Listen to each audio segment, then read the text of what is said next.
tous, bienvenue à Deux Fiscalistes, un podcast.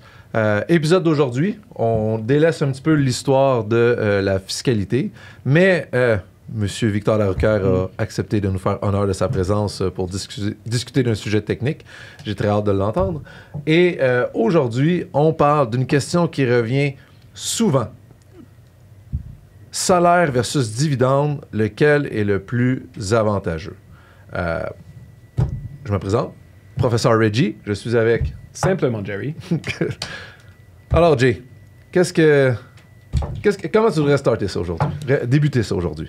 Je propose, en fait, on va recommencer à faire un sommaire de l'épisode sur l'intégration, parce que ça fait quand même un petit bout.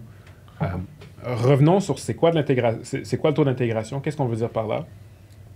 Vite sur l'imposition des sociétés, puis comment ça fonctionne quand on sort de l'argent des sociétés par voie de dividende. Puis ensuite, on va partir vers la question principale. Est-ce que c'est mieux un salaire ou un dividende? Vas-y. Donc, repartons sur le principe d'intégration. À la base, comme on l'avait compris, l'objectif politique derrière tout ça, ou l'objectif qu'on croit être l'objectif politique derrière tout ça, c'est peu importe si je gagne un revenu directement en tant que travailleur autonome ou comme entreprise qui est gérée par moi personnellement, ou que le revenu soit gagné par une société dont je suis l'actionnaire, l'impôt à la fin qui est payé lorsque les revenus sont remontés jusque dans les poches de l'actionnaire est le même. L'exemple qu'on avait fait rapidement, c'est si une société admissible au petit taux d'imposition, 12%, gagne 100 $, mais le chemin de l'argent serait un peu le suivant. La société gagne 100 $. Elle paye 12 $ d'impôt. Il lui reste dans ses comptes de banque 87,80 $ versés. Elle les verse à l'actionnaire. Ça devient du dividende autre que déterminé. Elle paye l'impôt, à peu près 48%. Donc, elle paye 42,76 si on veut être précis. Il lui reste... C'est pas vrai. L'actionnaire paye 42,76, puis dans ses poches, sur le 100 $ d'origine, il lui en reste 45 $. Ça donne un taux d'imposition, ultimement, de 54,55%. Le taux d'imposition maximum au Canada, c'est 53. On est à peu près dans les mêmes eaux. C'est l'objectif. Allons maintenant à si une société gagne 100 $, mais elle n'est pas admissible au petit taux d'imposition pour les sociétés. Elle gagne 100 $, elle paye 26,50. Il lui en reste dans ses comptes de banque 73,50. Elle décide de verser un dividende à ses actionnaires. Elle le distribue. Ses actionnaires, eux, ont un impôt de 40%, donc dans les circonstances, à peu près 30 $. Il leur en reste 44 $, ce qui donne un taux d'imposition d'à peu près 56%. Encore une fois, on a payé un peu plus d'imposition, mais ça s'applique seulement quand on est dans le palier d'imposition supérieur. Donc, quand on gagne plus que ce qui avait été dit la dernière fois, 220 000 $. 235 000 $ dans l'année. Donc, maintenant qu'on a ça en tête, qu'on sait que si on gagne un salaire, on paye à peu près 53%, ou un revenu dans une société qui ensuite nous le reverse, on paye encore une fois à peu près 53 à 56%. Réginald, qu'est-ce qui est le mieux? Est-ce que moi, en tant qu'entrepreneur, je devrais prendre la décision de recevoir un dividende ou un salaire? C'est une excellente question et c'est une question qui est posée annuellement par 90% des clients, à savoir est-ce que je dois me rémunérer un salaire ou un dividende. Je vais revenir maintenant sur la mécanique un peu plus détaillée, le fameux crédit pour dividende, comment ça fonctionne. Gérard, tu l'as bien expliqué. Quand on a la présence d'une société, qu'on a un actionnaire qui se verse un dividende, la société paye de l'impôt. Comment est-ce que ça fonctionne si vous... puis lorsque une société verse un dividende à un actionnaire, elle doit produire ce qu'on appelle un feuillet T5. Donc, on a les T4 pour les salaires et un T5, c'est lorsqu'on verse un dividende ou qu'on paye de l'intérêt à un contribuable au Canada. Maintenant, ce qui se passe avec ça... Si vous regardez un jour un T5, vous allez voir que vous allez avoir montant réel du dividende et montant imposable du dividende. C'est deux cases distinctes. Pourquoi? Quand un particulier reçoit un dividende, le dividende dans ses déclarations de revenus est majoré. Là, je ne me rappelle plus exactement, je pense que c'est 15 puis 38 % là, les taux de majoration, là, mais ce n'est pas tellement pertinent. Tout ça pour dire que le dividende est majoré dans le revenu du contribuable. Et là, ça me dit, ben Reggie, ça fait pas de sens. Je reçois 100$, ça veut dire que je m'impose sur 115$, par exemple. Donc, je paye plus d'impôts. Je ne m'impose pas sur le vrai revenu. Il faut faire attention. lorsqu'on reçoit un dividende, on a le droit à un crédit d'impôt pour dividende. Et l'objectif derrière ça, c'est que le crédit d'impôt soit similaire à l'impôt qui est payé par la société. Fait que dans le fond, j'ai une majoration, fait que je m'impose sur un plus gros montant, mais j'ai droit à une réduction d'impôt parce que je tiens compte que la société, elle a déjà payé de l'impôt. Puis là, c'est une mécanique un peu particulière, parce que déjà en partant, comment ça fonctionne, une déclaration de revenus? Eh bien, tout d'abord, je vais établir mon revenu net. Fait que ça, dans le fond, je vais prendre là-dedans tous mes impôts, tous mes revenus, etc. Puis c'est là-dedans que le dividende, Entre. pas au montant brut, mais au montant majoré. Imposable. Oui, OK. Le montant imposable, c'est le montant majoré. Fait que c'est là que mon dividende inclus dans mon revenu net. J'ai droit à certaines déductions. Ça peut être même dans mon revenu net, j'ai droit à certaines déductions. Une déduction la déduction la plus connue d'entre nous, même Victor la connaît. Je suis même pas sûr, dis-moi. Essaye. Il dormait, hein? Il était pris. Quelle déduction est la plus connue pour le particulier? Jay, tu peux l'aider? Le REER. Le REER. La déduction fiscale qui est le plus connue. Fait que bref, ça vient réduire mon revenu net. Fait que j'ai mon revenu. En fait, c'est pas vrai. Le premier, c'est mon revenu brut. Mon revenu brut, c'est quoi? C'est tous mes revenus. Revenu brut, ça veut dire avant même quelconque déduction. Donc, sur mon T4, là, le revenu brut, là, la fameuse relevé 1, c'est la case A. Le T4, c'est 14. la case 14. Bon. Fait que bref. Si le montant brut, c'est ce que j'ai reçu. Ça, le montant brut, c'est pas compliqué. On prend nos heures toute l'année fois notre taux de l'heure. Techniquement, ça devrait donner notre montant brut. J'ai quelques déductions, notamment les REER. Et là, ça me donne mon revenu net. Il y a d'autres déductions qui existent dans certaines situations. Et finalement, je vais avoir mon revenu imposable. Et lorsque j'ai mon revenu imposable, je dois venir calculer mon impôt fédéral de base. Fait que là, je prends mon revenu imposable puis je fais fois mon taux d'impôt. Ensuite, j'ai le droit à des crédits d'impôt. Fait que déjà là, on peut voir, il y a une distinction, puis on va rentrer là-dedans plus tard, la distinction entre une déduction et un crédit d'impôt. La déduction vient réduire mon revenu, tandis que mon crédit d'impôt, lui, vient réduire mon impôt fédéral de base, vient réduire mon impôt. Et là, après ça, il me reste mon impôt payable. Et sur mon impôt payable, je vais venir enlever l'impôt retenu. Fait que ça, c'est ce que vous voyez sur vos T4 puis vos revenus, vos relevés 1. C'est l'impôt qui vous a été prélevé à la source par votre employeur. Et la différence entre les deux, bien, ça va être soit mon impôt à payer ou mon impôt à recevoir si j'ai trop payé. Fait que ça, c'est la structure de calcul pour un particulier, comment est-ce qu'on calcule l'impôt. Donc, si on fait un sommaire du calcul, là, revenu brut, j'ai certaines déductions. Ça va ultimement m'amener à mon revenu imposable. Oui, on peut y aller, on peut y aller directement. On va couper le revenu net. Mhm. Ça va faire en sorte que je dois calculer mon impôt, mon revenu imposable. Puis c'est sur le revenu imposable que je calcule mon impôt. Mhm. Là, faut se rappeler, il y a des paliers. Oui. Premier palier, 26%. On arrive jusqu'au dernier, Jusqu'au dernier qui est à 53%. Oui. C'est par tranche, C'est par tranche. palier. Donc, c'est pas 53% sur la totalité, c'est 26% sur les premiers dollars. Puis à la 45 000. fin, en haut de 230 000 on arrive à 53%. Pour les revenus supérieurs à 230 Seulement. Oui. Parfait. Et Et ensuite, j'ai des crédits d'impôt qui vont aller soustraire le montant d'impôt que je viens de calculer. Oui. Ça va me donner mon impôt total à payer dans l'année. Ton impôt payable, ouais. Puis ensuite, là, est-ce que j'ai fait des acomptes provisionnels ou est-ce que j'ai des retenues d'impôt que sur vos salaires, vous le savez tous, il y a de l'impôt qui est retenu, puis c'est là qu'il vient rentrer. Il vient réduire le montant d'impôt ou le chèque que vous avez à faire au 30 avril. There you go. C'est très bien résumé.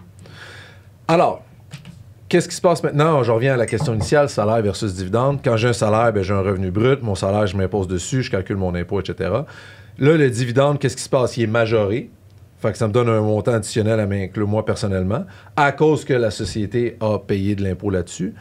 Je calcule l'impôt avec les taux qu'on a prévus et j'ai le droit à un crédit d'impôt. Fait que c'est pour ça que le taux d'impôt du dividende, quand on tient compte du crédit, est plus faible que celui du salaire. Parce que le salaire, tu n'as pas de crédit d'impôt qui vient avec. Tu t'imposes sur ton salaire d'attitude. Tandis que ton dividende, tu as le droit à un crédit d'impôt. Pourquoi? Parce que tu as eu une majoration puis parce que la société a déjà payé de l'impôt. Sinon, si le crédit d'impôt n'existait pas, on serait en position de double imposition. Parce que le dividende serait surimposé. Fait qu'à chaque fois qu'on se paierait un dividende, on paierait beaucoup plus que 53 % parce que la société a déjà payé de l'impôt là-dessus. Fait qu'on se ramasserait, là, tout dépendant des taux, mais du 60-70 % et plus. Ben, on peut le faire vite. Si on payait 12 %, puis ensuite 53 % sur le même 100 $. Sur le même 100 $ parce qu'il est majoré. Exact. Oui, il y aurait 88 $ qui restent après l'impôt dans la société. Et à peu près pas 50 % il y en aurait un autre 44 qui reste. Fait 44 plus 12, on serait à on sera autour de 60. autour de Parce que là, on a peu $60. le réel et non l'imposable. C'est pour ça. Exact. Fait que c'est pour ça que le crédit d'impôt pour dividende existe. Ce n'est pas une manœuvre fiscale que les riches ont pris pour sauver moins d'impôts, etc. Non, pas du tout. C'est pour s'assurer qu'on a un principe d'intégration. Fait que la question est légitime, elle se pose. Pourquoi d'abord on se pose tout le temps la question salaire versus dividende? Ça sert à quoi? Reggie, tu vas nous dire qu'on est imposé pareil à la fin. Parce que on a une progressivité de l'impôt. Fait qu'avant d'arriver au palier maximum à 235 000, que là, oui, salaire, dividende, on s'en fout, il y a tous les paliers progressifs avant. Et c'est là qu'on peut essayer, notamment, parce qu'il y a d'autres éléments qui peuvent faire en sorte qu'on va aller salaire versus dividende, on peut essayer d'aller optimiser la situation fiscale du contribuable en lui versant, par exemple, un dividende ou un salaire en profitant de la progressivité de l'impôt pour se rendre jusqu'à 235 000 à peu près. Fait que les paliers d'imposition peuvent avoir un impact si on va y aller avec un salaire ou un dividende. Le taux d'imposition de la société aussi. Tu mentionnais la société, on parle ici du revenu d'entreprise d'une société ayant plus de 3 ans, ayant plus de 5 500 heures travaillées temps plein. Il y a deux taux qui peuvent s'appliquer, soit 12,2 %, soit 26,5 %. Là, dans le fond, tout dépendant du taux de la société, bien, ça peut avoir un impact si on va aller avec le salaire ou le dividende. Si on fait plus que 235 000 $ dans l'année, le salaire est la source de revenus qui est la moins imposée. On l'a vu avec les taux, là, à cause des dividendes, etc., le principe d'intégration. Au Québec, si on sort du Québec, ça peut être différent. Mais au Québec, c'est le salaire qui va être le moins imposé. Si vous avez un comptable qui a plus de sagesse et d'expérience, et là, je veux dire ici plus de cheveux blancs, avant, c'était pas comme ça. Surtout dans les années 90, début 2000, même début 2010, le dividende était privilégié au salaire, parce que lorsqu'on faisait le principe d'intégration, il restait plus d'argent à la fin. Puis là, on parle quand même, on parle à peu près de 1 %. Là. C'est pas des sommes astronomiques. Là. On est rendu dans une coupe de... C'était pas une différence énorme. Mais il y avait 1 %, 2 % qui étaient plus favorables aux dividendes. Maintenant, le 1-2 % est favorable au salaire. Et ça a été un shift, un changement qu'il y a eu dans les 5-6 dernières années seulement. C'est contre-intuitif pour un fiscaliste d'aller dire que le salaire est plus avantagé quand tu fais plus que 235 000 $. Mais le taux d'imposition n'est pas le seul élément qu'on va regarder. Il y a plusieurs éléments qui vont faire en sorte qu'on va aller un salaire versus dividende. J'en mentionne quelques-uns, ce n'est pas exhaustif. Évidemment, consultez toujours un fiscaliste avant de faire votre planification. Ici, on s'adresse vraiment aux entrepreneurs. En tant qu'employé, on n'a pas le choix, on a juste un salaire. Donc, les entrepreneurs, dans le fond, salaire versus dividende. Qu'est-ce qui peut avoir comme impact?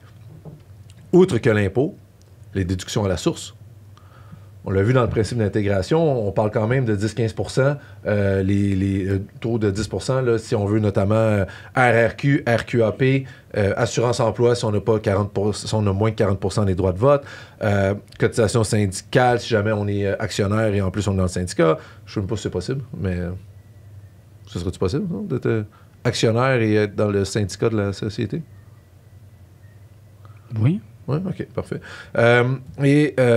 Ensuite, tout ce qui est régime d'assurance maladie, etc., ce sont tous des déductions à la source qui vont s'appliquer sur le salaire et pas sur le dividende. Le dividende, c'est un montant brut. Si je verse un dividende, si Victor Inc. verse un dividende à Victor de 100 $, Victor reçoit 100 $. Il n'y a pas de déduction, il n'y a pas rien, et c'est Victor qui doit payer l'impôt au complet sur ce dividende-là à la fin de l'année, sauf s'il a fait des acomptes provisionnels. Fait que c'est super important de quand même prévoir si vous avez un dividende, vous allez avoir de l'impôt à payer à la fin de l'année, et ça peut être une petite balloune à la fin que vous ne vous attendez pas. On rit, mais c'est important de le garder en tête. Là. Si on choisit d'aller avec du dividende, à la fin de l'année, il y a de l'impôt à payer. Oui. Pensez-y, il faut trouver une manière de financer cet impôt-là. Il y a deux choses de certaines dans la vie. La première... La mort. La deuxième... L'impôt. Et voilà, on n'y échappera pas. On l'a vu avec Victor, c'est là depuis 10 000 ans l'impôt, et je vous confirme, ce n'est pas sur le point de disparaître. J'aimerais bien prendre un petit 5 secondes là. Une des nuances principales ici, c'est la société, si elle gagne 100 $ puis qu'elle verse 100 $ de salaire, son revenu imposable est zéro. Oui, parce que le salaire est une déduction pour la société. Elle ne paie pas d'impôt. C'est juste l'individu qui va en payer. Oui, parfait. Parce que c'est un salaire. C'est ça. Versus le dividende, la société va payer de l'impôt. L'individu va en payer un taux plus faible parce que la société en a payé. Fait que ce qui peut être intéressant pour les personnes qui ont des placements, etc., de se faire rémunérer sous forme de dividende, par exemple, les sociétés publiques, etc., où ce que l'impôt nous affecte moins, parce que c'est pas notre société, ben c'est le fun d'avoir des dividendes. Parce que comme ça, on a un taux d'imposition réduit sur ce dividende-là, puis c'est la société publique qui l'a payé. Puis si la société publique a fait des planifications fiscales qu'elle n'a pas payé d'impôts, ben, toi, tu payes quand même moins d'impôts. Il n'y a pas d'impact pour toi, le fait que la société en ait payé ou n'en a pas payé. Tout à fait. Mais en fait, si on a un rendement privilégié à prendre en considération, puis encore une fois, on n'est pas des planificateurs financiers, on ne donne pas des conseils financiers, on fait juste dire, c'est un commentaire sur l'impôt des finances. Ouais. Si je fais un rendement de 5% en dividende ou un rendement de 5% en intérêt, normalement, je devrais avoir moins d'impôts à payer à la fin de l'année sur le dividende. Oui, parce que l'intérêt est imposé comme un salaire. Parfait.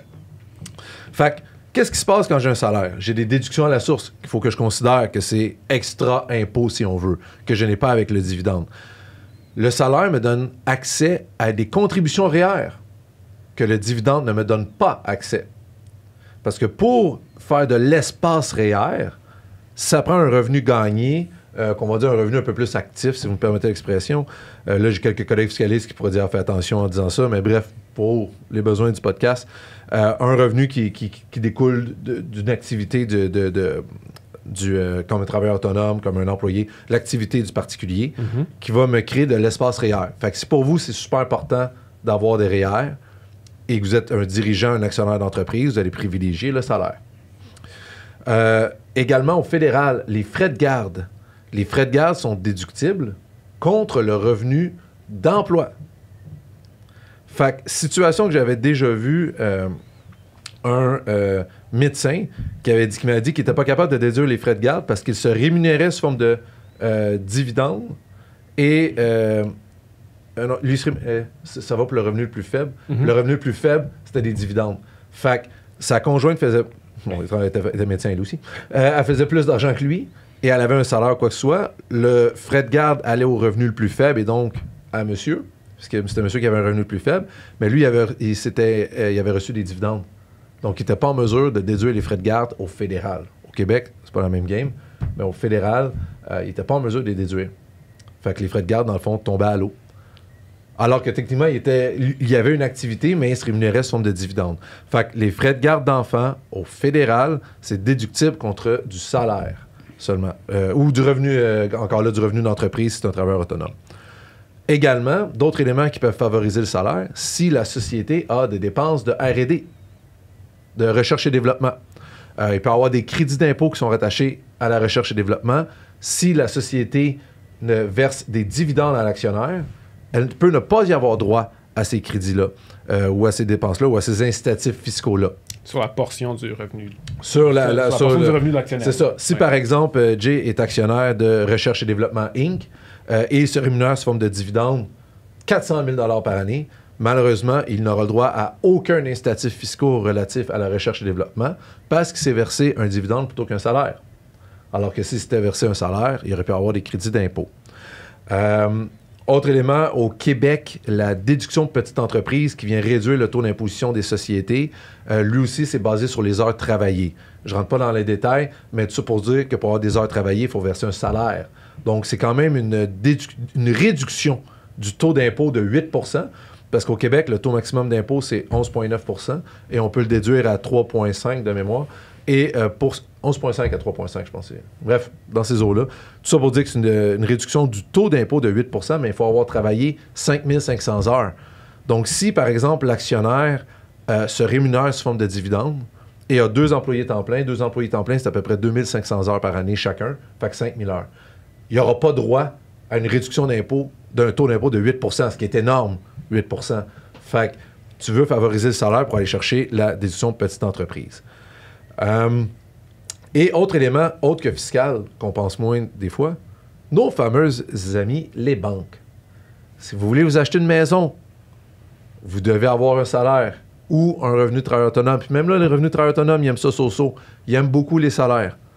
Donc, si vous avez envie de vous acheter une maison dans les prochaines années, vous êtes dirigeant d'entreprise, considérez à vous rémunérer sous forme de salaire pour pouvoir montrer des T4 à votre banque. Parce que sinon, la banque ne considère pas les dividendes.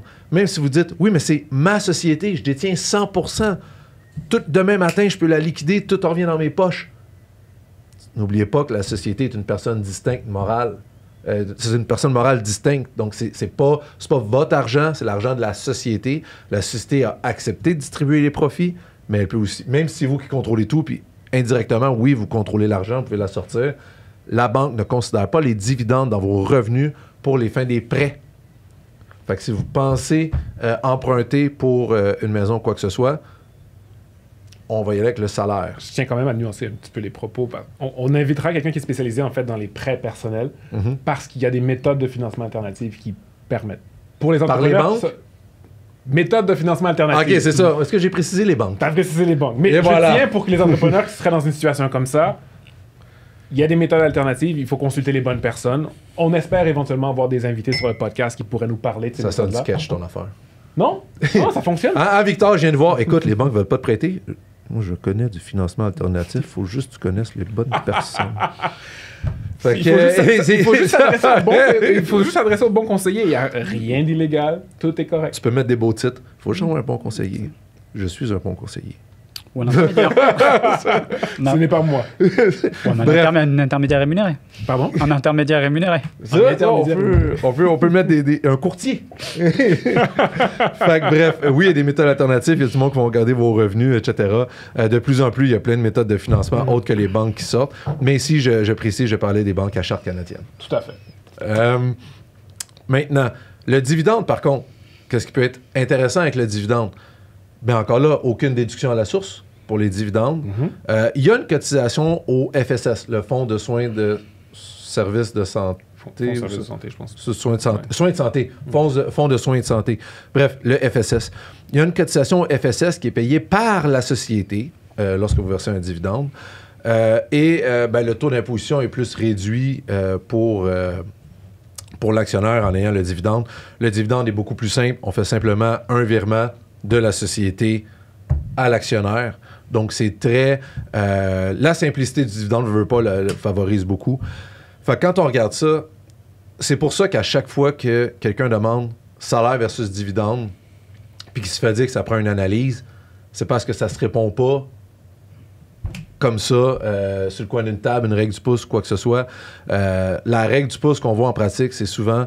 verse un dividende jusqu'à temps que tu puisses contribuer au maximum de tes REER. C'est à peu près 150 000, je pense, 150, 170 000, là, le maximum que tu peux de salaire pour avoir le maximum, là, le 25-30 000 de déduction REER. Mais sauf qu'il y a beaucoup de monde qui vont se mettre une société de gestion, qui vont mettre leur économie pour leur retraite dans la société de gestion, donc le REER est moins important pour eux. C'est une question de choix. Les enfants sont plus admissibles, ils ont plus que 16 ans, il n'y a plus de frais de garde. Donc, quand on regarde ça, on dit, bon, ben écoute, on va aller chercher le salaire pour aller chercher la RRQ au maximum. Ouais. Et lorsqu'on a atteint le maximum de RRQ, ben là, on va peut-être plus switcher vers le dividende. Tout dépendant qu'est-ce qui est le mieux. C'est une combinaison des deux. Ou quelqu'un qui est célibataire, pas d'enfant, business qui fait plein d'argent, il a à peine 25 ans. Écoute, quelqu'un qui s'est bien démarré dans la vie. On va peut-être dire, ben écoute, vas-y avec un dividende au début parce que tu as besoin de 50-60 000 pour vivre. Puis avec le jeu du crédit pour dividende, on peut vraiment optimiser l'impôt au maximum. Donc, c'est très différent. C'est chaque personne, il faut examiner. Puis là, on parle de salaire, mais il y a toute la question des avantages imposables. Avec le salaire, on peut aussi contribuer au régime médicaments, dentaires, etc. de la société et donc être couvert par ça. Donc, si on a une famille, on va préférer aller avec du salaire pour pouvoir contribuer à ça parce que des dentistes, on va se le dire, ce n'est pas donné. Si jamais vous voulez, ou si vous n'êtes pas satisfait du système public et vous voulez aller au système privé de santé, ce n'est pas donné. C'est des memberships annuels, et etc. Puis des frais de plusieurs centaines de dollars à chaque fois que vous y allez. Donc, même là, je pense que les assurances ne couvrent même pas quand c'est le privé. Bref. Ça dépend des assurances. Mais ça dépend des assurances. Médicaments. On va faire venir un ou une spécialiste en assurance collective qui va nous expliquer ça. C'est déjà prévu. Mais bref, tout ça pour dire que il y a plusieurs éléments à considérer, salaire versus dividende. C'est pas une règle du pouce. Il n'y en a pas un qui est définitivement meilleur que l'autre dans toutes les situations. Puis on a juste à faire ça, puis that's it, that's all. Ça prend une analyse cas par cas.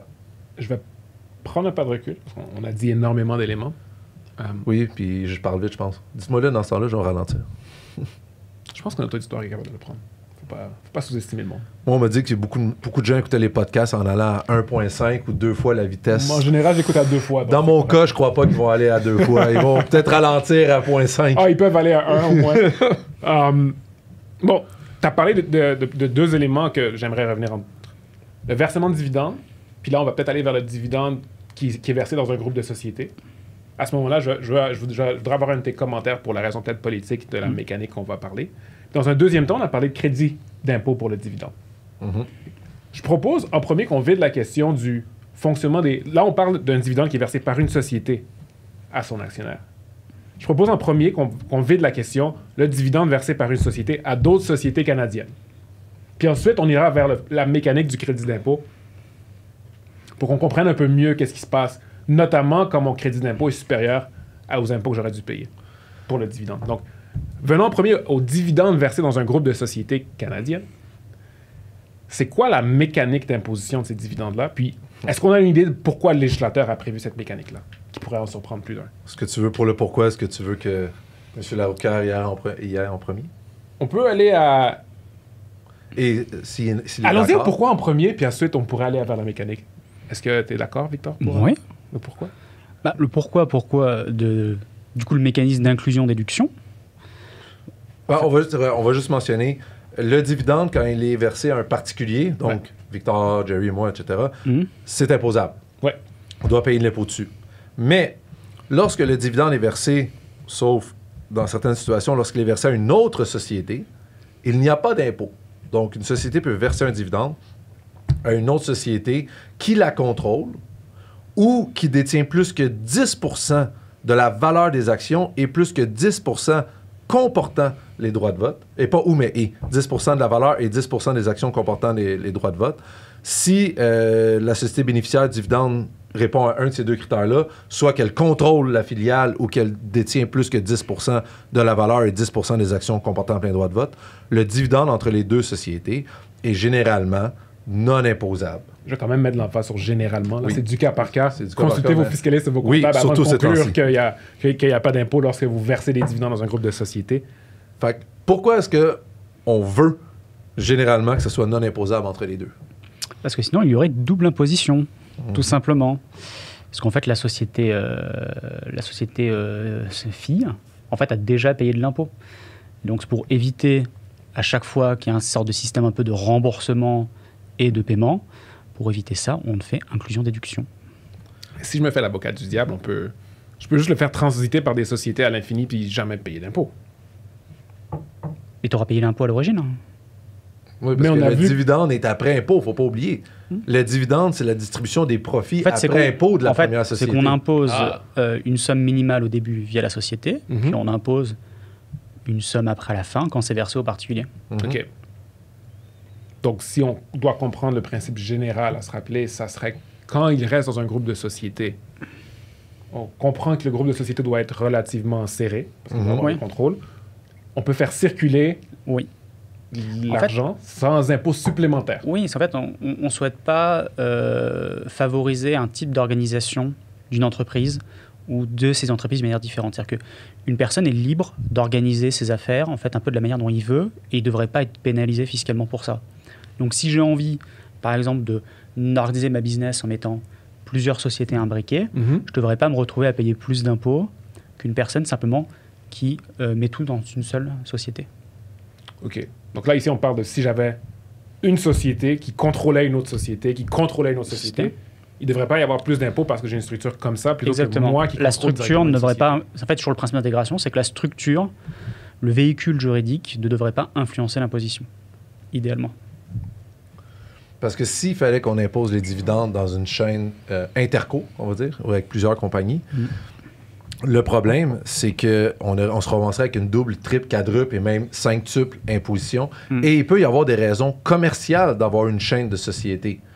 Je donne par exemple que Opco, la première société, elle est détenue par Gérard Reggie.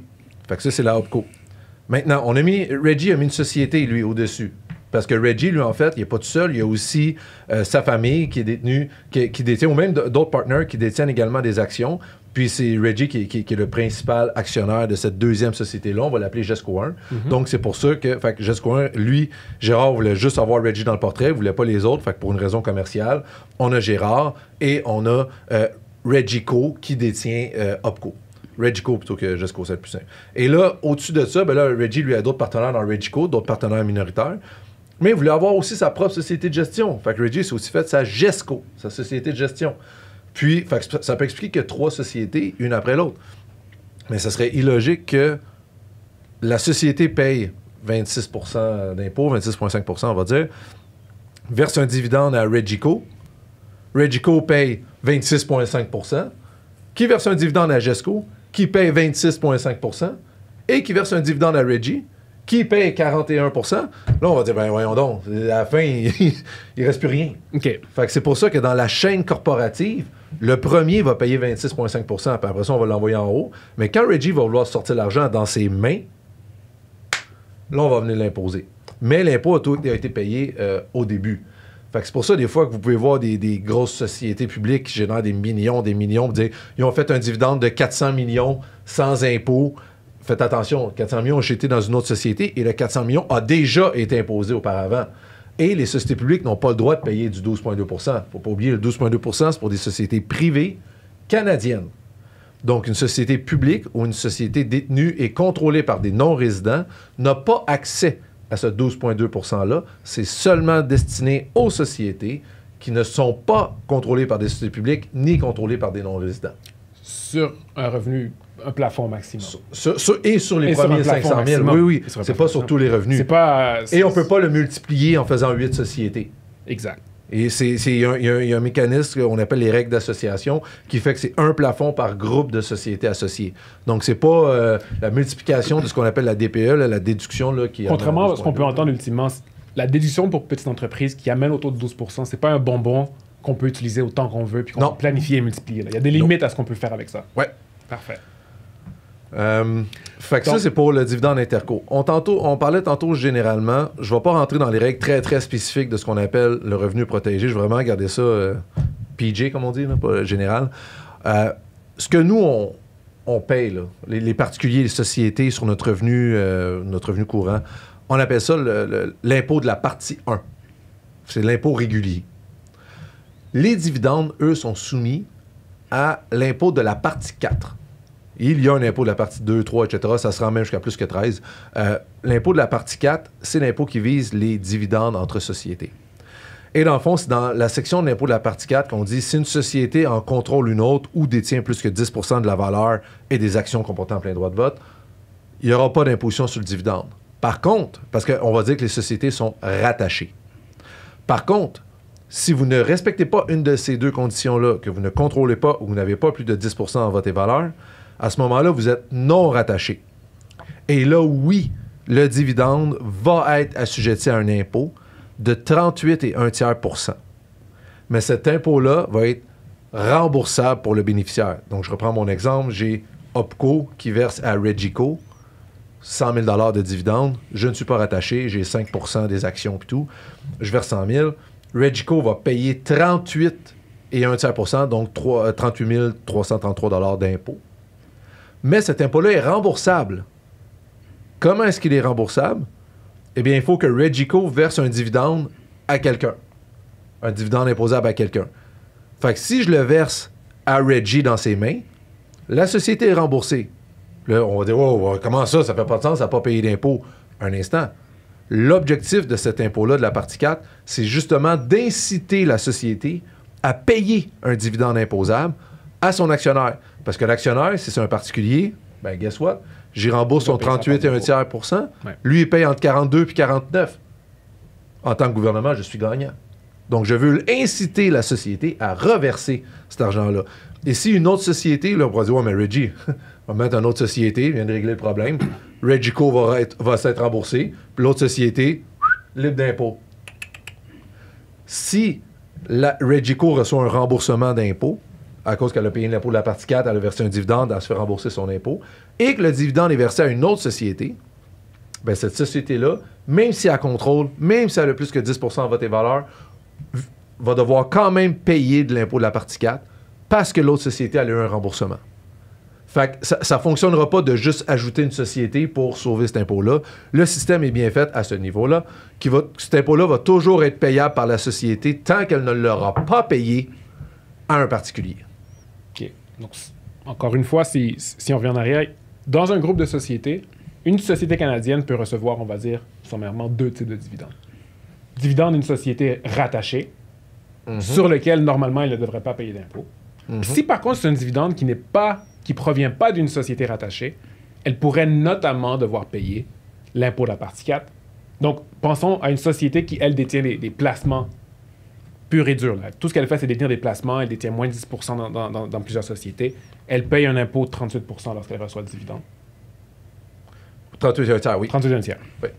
38 et un tiers, restons précis. Puis cet Désolé. impôt-là, dans le groupe de sociétés, si ensuite elle décide de le faire remonter dans une chaîne, donc si elle est capable d'organiser ses affaires de la manière qu'elle veut, le 38 et un tiers qui a été payé au départ, elle va continuer à le payer tant que l'argent n'est pas ressorti dans les poches du particulier. Donc, est-ce qu'on pourrait dire que le principe qu'on veut dériver par ça, c'est si je gagne du revenu d'une société passive, donc c'est pas ma société, je dois payer de l'impôt, au même titre que si c'était un particulier qui le gagnait devrait en payer. Oui. Tandis que si je détiens une société qui est plus active ou une société que je contrôle, je peux faire circuler de l'argent dans mon groupe de sociétés sans impôt. De manière générale. Je serais d'accord. Okay. Donc, si on est capable de retenir ces éléments-là, c'est quand même des bons éléments à retenir. Ce que je propose, parce que maintenant qu'on a un nouveau concept de l'après-podcast, juste pour faire la distinction, le podcast en soi a une mission éducative. N'hésitez pas. Dans le fond, l'objectif, c'est d'expliquer comment ça fonctionne. Le concept de l'après-podcast, là, c'est là qu'on y va de manière beaucoup plus éditoriale, de manière beaucoup plus... en fait, pas de manière improvisée, de manière complètement improvisée. Et c'est là qu'on s'ostine. C'est là qu'on va émettre nos opinions puis comment est-ce qu'on en pense. Je propose que dans l'après-podcast, on en fasse justement le débat. Est-ce que c'est mieux un crédit d'impôt qu'une déduction? D'accord avec toi. Avant d'entrer là, on va juste expliquer c'est quoi. On va revenir sur c'est quoi. Une déduction fiscale, comme on l'a dit, ça réduit le revenu. Et ultimement l'impôt, parce que si j'ai moins de revenus à imposer, mon impôt est plus faible. Tandis que un crédit d'impôt, ça réduit directement l'impôt. Je reprends ma chaîne que j'expliquais tantôt. J'ai mon revenu brut, j'ai le droit à des déductions. J'arrive à mon revenu net et ensuite mon revenu imposable. Je calcule mon impôt. Ensuite, j'ai le droit à des crédits d'impôt. Et finalement, j'ai mon impôt payable et je viens de l'appliquer contre mon impôt retenu ou mes acomptes. Une déduction, ça va réduire le revenu, tandis qu'un crédit d'impôt, on va prendre un montant et on va faire fois un pourcentage fixe.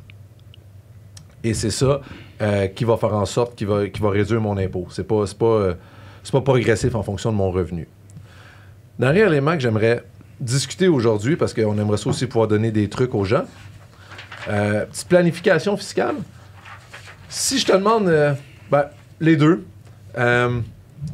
fractionnement de revenus, ça va être un sujet qui va couvrir beaucoup d'épisodes quand on va dire c'est quoi. Mais en gros, on parle de l'impôt progressif. Ouais. C'est quoi le fractionnement de revenus en quelques minutes? Le concept. Sachant que plus que je fais de l'argent, plus que mon taux d'imposition augmente, c'est beaucoup plus avantageux pour moi de répartir mon revenu entre moi, par exemple, et mon conjoint ou ma conjointe. À la limite, mes enfants. Et même mes enfants rendus là. Donc, de dire que plutôt que moi, je fasse 500 000 que moi, je fais 100 000, ma conjointe fait 100 000, puis chacun de mes enfants fait 100 000 beaucoup plus avantageux. Mon taux d'imposition va être beaucoup plus faible. Ouais. Mais il y a beaucoup de règles dans la loi qui vont venir encadrer on appelle ça les règles d'attribution, le fractionnement de revenus avec les conjoints et les enfants, notamment les enfants mineurs. Mais si je vous disais, messieurs, qu'il y avait une possibilité, dans certaines situations, de fractionner avec des grands-parents. Une petite planification. Me laissez-vous m'exprimer davantage? Toi, Victor, ça te dit quelque chose? Pas trop, pas avec les grands-parents. Avec des grands-parents. Avec les grands-parents, j'y ai pas pensé, mais vas-y. C'est une position administrative. Pour ceux qui sont intéressés, ils peuvent la chercher. Je ne sais pas s'ils vont la trouver online, là, mais dans les bases de données fiscales, elle est disponible. 2011-0400-631-E5. Donc, elle est apparue le 14 juillet 2011 et elle n'a pas changé depuis. C'est au fédéral. Je ne peux pas garantir que le Québec a la même position. Mais c'est une situation quand même intéressante et un petit cadeau. En gros, c'est au niveau des frais de garde. OK. Donc, des fois, on va demander, les parents vont demander aux grands-parents de garder les enfants. Et des fois, on s'entend, les aînés, des fois, des petits revenus d'appoint, ça peut toujours être utile. Eh bien, dans certaines situations, si les grands-parents gardent les enfants, par exemple, la garderie est fermée, gardent les enfants et qui sont rémunérés pour, et il y a d'autres critères que je vais expliquer, eh bien, il est possible d'utiliser les frais payés aux grands-parents comme frais de garde d'enfants au fédéral. Ça permet de réduire tes impôts fédéraux et de, en plus, transférer l'argent aux grands-parents qui, généralement, ont des revenus plus modestes. Généralement. Encore une fois, Généralement. consultez votre fiscaliste avant. Consultez votre fiscaliste, mais on va quand même rentrer. Évidemment, faites-le pas juste comme ça, consultez les fiscalistes. Ce n'est pas une planification que je vous dis de faire. Il y a certaines conditions, notamment les conditions de base pour pouvoir déduire un frais de garde. Il faut que le parent, il faut que l'enfant se fasse garder pour que le parent puisse à générer du revenu d'emploi ou d'entreprise. Fait qu'il faut que le parent travaille. On peut pas, c'est pas grands-parents garde maman, garde enfant vendredi soir, samedi soir pour que les parents puissent fêter un peu puis se rappeler leur jeunesse. Ça passe pas, ça, là. Je vous dis juste, ça ne passe pas. Ce que je veux dire, c'est vraiment, si c'est pendant la journée, ça donne que vous devez aller travailler. Il n'y a personne pour garder l'enfant, puis vous payez les grands-parents pour ça. Il y a un moyen, mais ça prend quand même certaines conditions. Donc, il faut que ce soit, comme je disais, dans le but de gagner un revenu d'entreprise ou d'emploi. Il faut que le paiement soit réellement fait.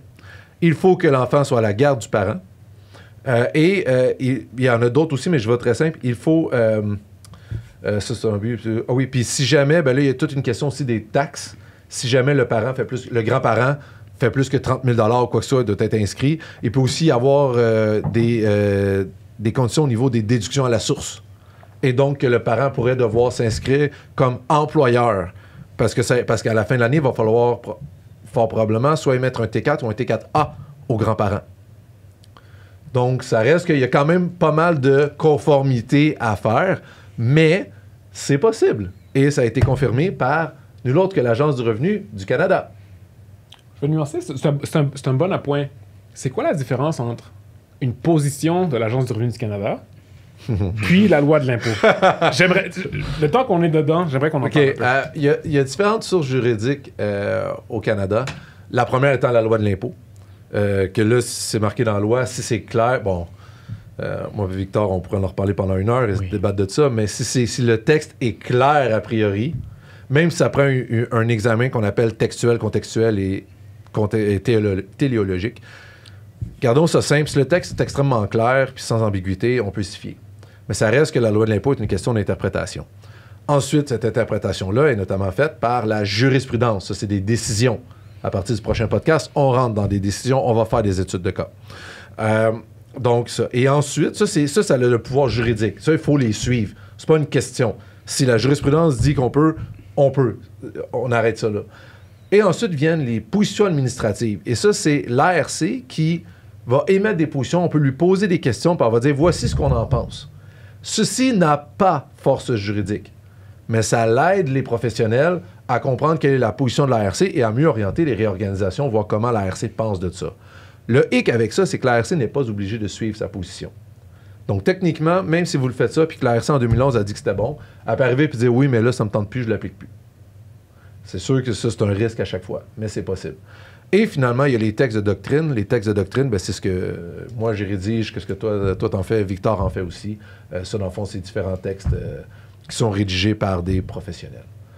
Puis pour aider aussi à interpréter la loi, ben, quand il y a des budgets, des nouvelles mesures, il y a des notes explicatives, etc., avec les budgets, ce sont tous des éléments qu'on utilise. Donc, si je comprends bien, si on revient principalement à ce qu'on discutait, position administrative, une position de l'Agence du revenu du Canada, ça n'a pas force de loi, non, mais c'est une interprétation de comment est-ce qu'ils pensent que la loi devrait s'appliquer. Oui. Comment il étant l'Agence du revenu du Canada. En fait, c'est comment ils annoncent qu'ils vont l'appliquer. C'est ça. Et il faut faire attention, ce que l'Agence du revenu du Canada dit, Revenu Québec n'est pas obligé de suivre. Tout à fait. Et vice-versa. Ce que Revenu Québec dit, l'ARC n'est pas obligé de suivre. Il ne faut pas oublier que, in fine, celui qui interprète, c'est le juge. Fait que, c'est ça. Fait que je voulais juste laisser sur un petit bonbon de planification potentielle. Consultez votre fiscaliste ou votre comptable. C'est la saison des impôts. Ça va peut-être vous marquer un petit peu plus. Puis, en fait, non, mais que ça soit publié, ça sera plus la saison des impôts. Mais pour l'année prochaine, quelque chose à considérer. Parfait. Donc, je propose de finir le podcast ici. Ouais. On va rentrer dans le débat dans quelques minutes. Bonne journée à tous pour ceux qui commencent leur journée. On commence maintenant l'après-podcast. Non, on fait une coupure, puis après ça, on va faire l'après-podcast. On fait une coupure? Oui, on se laisse 2 minutes. On va, étant donné que, en fait, tout ça pour dire, on va discuter de comment l'après-podcast se passe. Merci à tous pour votre temps. Merci pour votre attention. N'hésitez pas, si vous avez des commentaires, des suggestions, vous pouvez nous rejoindre, que ce soit sur les réseaux sociaux. On est assez présents. On lit chacune de vos questions. Des fois, si vous voulez nous envoyer des questions qu'on puisse répondre, ça va nous faire plaisir si on peut répondre en podcast. Donc, merci encore. N'hésitez pas à nous écrire.